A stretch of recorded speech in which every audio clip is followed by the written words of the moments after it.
Hey, it's been a minute. Nationers, there's been a lot of drama over the past month, even 2 months of action here on YouTube as of recording this video. We've had Cody Ko get canceled, Dr. Disrespect open up about his Twitch ban and talking to minors. We've also had a bunch of creators, even like Mr. Beast and the entire crew, under fire for things that have gone on over 7 years ago. But Nationers, there was one thing that happened by a beloved YouTuber called MKBHD, Marquez Brownlee.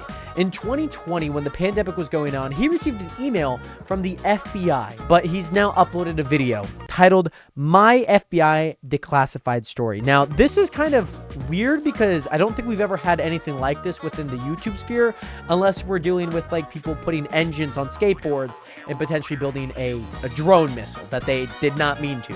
Regardless, Nationers, make sure to hit that subscribe button. I'm super excited to watch this video. We're on the road to 2,000 subscribers, so make sure to hit that subscribe button if you guys do enjoy, and let's get right into it. Marquez, what do you have for us today? So, I've made a few references over the past couple years to that time that the FBI visited the studio.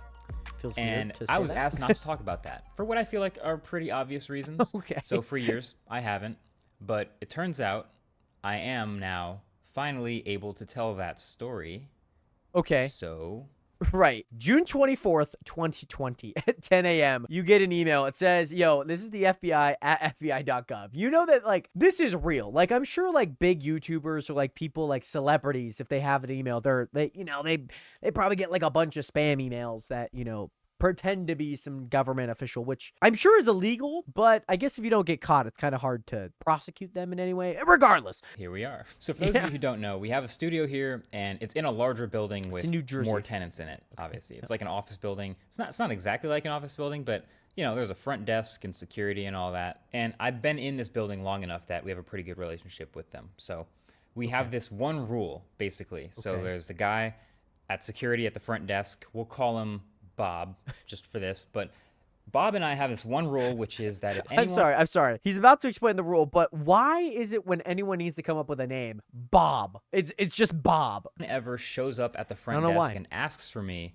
that he doesn't let them in, I have to come out and meet them to confirm that I was expecting them, and then I bring them back. Oh, to right. our studio. I like so if someone that. just randomly shows up, which good rule. You shouldn't, but if they do, and I don't show up at the front to meet them, then I wasn't supposed to meet them. But if I have someone coming and I expect them, I meet them outside. Oh, that's cool. our one rule. That's a good rule. We stick to it. So in June 2020, it was pretty early in this new space that we have, and it's also right around like peak COVID. So I had sent everybody home, and it was just me and Andrew coming into the studio to work on basically building furniture and making videos and recording the podcast every week. So I got here pretty early on one of those summer mornings, and I'm starting to get all my stuff settled. And then there's a knock on the door. So I open the door, and it's our front desk guy, Bob. And Bob basically says, hey, Marquez, there's some people with badges at the front desk to see you. I, of course, didn't let them in, but if you would like to, they're up there. And then he just walked away. And it just allows you to process that. So the Men in Black are here. Well, they didn't say that they were the Men in Black, but they're in big trench coats. They have glasses on, and of course, they're the ones that I've seen in those videos. They're at the front door. I know our one rule. It's been a few months, but I know the one rule. Would you like to go meet them? First thought is confusion. Like, what? What did I do on the way here that someone with badges would show up asking for me? I'm a little concerned. I'm not sure what to think. So there was a solid minute where I just like stood there in the doorway like, okay, do I go up there or do I just stay here in the studio without asking who the people with badges are? And then I just went up to the front. I went up to the front desk, and sure enough, there's 3 people with badges there, and they walk right up to me, and they all like flash their badges, FBI, just like the movies, like FBI agent this, IRS agent this, and, IRS. Hey, so Marquez, we just realized, you haven't filed your taxes over the past 10 years. Like, Marquez, good to see you. We've got some questions for you about the Escobar phone. So immediately I'm relieved, but I'm like, oh my goodness. Okay, I'm going to try and explain. I'm sure he will. There was a certain phone that he bought for a video where he was testing either that specific phone. I think like Aaron from Mr. Who's the Boss also did the exact same phone, if I'm not wrong. And like apparently that phone is somewhat connected to Pablo Escobar. That's what it means in short. Oh. Oh, the Escobar phone. Oh. Sure, I'll Because see, a explain it here, few I hope. months earlier, Right. I had published a video about the Escobar Fold. If you guys haven't seen that video, basically the story goes there's this $400 company phone. parading around and selling this $400 gold folding phone, which they're going to use to destroy Apple and Samsung. And they had these insane marketing campaigns and all this. But really what they were Pablo doing, Escobar. as I uncovered in my video, was covering Samsung Galaxy Folds cheaply with like gold stickers and then shipping them to YouTubers and people who they believe would talk about it That's so funny. There's no way that's a profitable business. positively, and then not shipping any of the other orders from regular people or the audiences that watch those videos. Oh, so this is Those how they get people were money getting from it. scammed out of their Okay. money. And honestly, in hindsight, I don't know how they thought they were going to get away with this. Like, it felt pretty obvious to me, but, you know, eventually their whole plan backfired when I made a video about the entire thing. So now fast forward a couple months, and it actually makes sense that the FBI and the IRS are interested. I didn't realize they were just going to show up one day, but here we are. But, you know, shout out to Bob at the front desk for sticking to our rule, even though he probably had a bunch of people like flash FBI badges at him. He's like, hold on, let me He go. stuck to let me our go rule. Check with him. And that was great. So I appreciate that.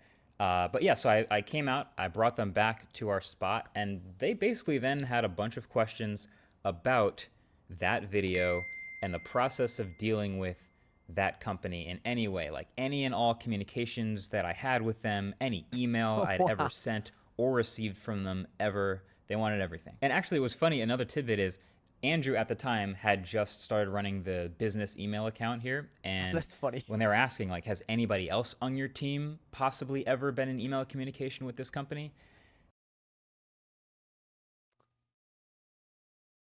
Andrew, this is the FBI. And I was like, I think Andrew might have. And Andrew just had arrived at the studio and walked up to the front door of our spot. And so I go, hey, come in. And, you know, first thing he sees is like me in an empty studio with a bunch of people in suits, like waving him over. So he has a pretty funny alternate perspective on this story. So the FBI actually took the half-peeled Escobar Fold and the scratched gold iPhone from my videos as evidence in the case. They literally asked for them and took them away. They put them in sealed plastic bags that Say said hello. evidence on them, which is why I said at the end of the Smartphone Awards that year. Also, honorable mention to the Escobar Fold 2, which I also don't have on this desk because it is in the possession of the FBI. Someday I'll be able to tell that story. So as they're leaving, you know, they've asked me all the Right, if questions. that as also the didn't FBI answer it in a and way. IRS people are leaving, they're like, hey, don't talk about this at all publicly, please. And I'm like, yo, of course, yeah, no, obviously you're the FBI. Of course, I'm not going to talk about it. I don't want to As he mentions it interfere later that year, with 6 months the later. investigation in any way. But also, like, when could I talk about it? Like, how long do you think before I am allowed to? 4 years. And they said, we'll let you know. So I've been biting my tongue for years, not talking about it, hinting at it a little bit, but not anything too serious. or like too obvious. He's like, yeah, I don't have the phone. Apparently the FBI has it. What? But since then, a lot of the dominoes have started to fall. You know, at first, let's when go. the scam was happening, PayPal stopped working with them, so they'd switched to this only non-refundable direct transfer thing with Klarna, and then they stopped working with them too. And then they eventually the worked whole with operation Klarna. starts That's falling hilarious. down. And the guy at the head of it, named Olaf Gustafsson, this guy finally ends up getting arrested and going to prison in Spain for fraud That's and so money laundering funny. and a bunch of other things, basically for everything that I talked about in those videos. So I've been holding on to this, not really knowing, like, okay, is it cool now that he's behind bars to talk about it? So we actually reached back out to those same FBI agents Yo. because they left their cards.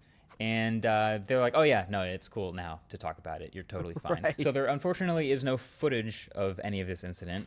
But there is these papers, which they provided as proof that they received property to be used as evidence in the case. So What is one his Pablo handwriting? Escobar Fold 2 What is his mobile handwriting? flip I don't know phone, whose handwriting this aka is. Samsung, and one Pablo Escobar Gold 11 Pro mobile phone, aka iPhone 11 Pro. But hey, now you basically know the story. Yeah, pretty serious business out here making videos about phones sometimes, you know? Apparently, also, if this guy, Olaf, ever does get charged in the United States, then it's very likely my videos would show up somewhere in those court documents, which is crazy. And also the phones that they took That may would be show up so as funny. evidence. But yeah, I do. Yeah, so Marcus Brownlee, he just peeled off the spine of the phone during the fold and realized it was just a Samsung. Like, that's like the worst possible person to give it to. It's like anyone who knows about phones being like, oh, that phone looks oddly familiar. A little more of the more investigative, deep dive type of videos. Obviously, the giant scams don't happen very often, thankfully, in the tech world, but still, they are fascinating stories when they do.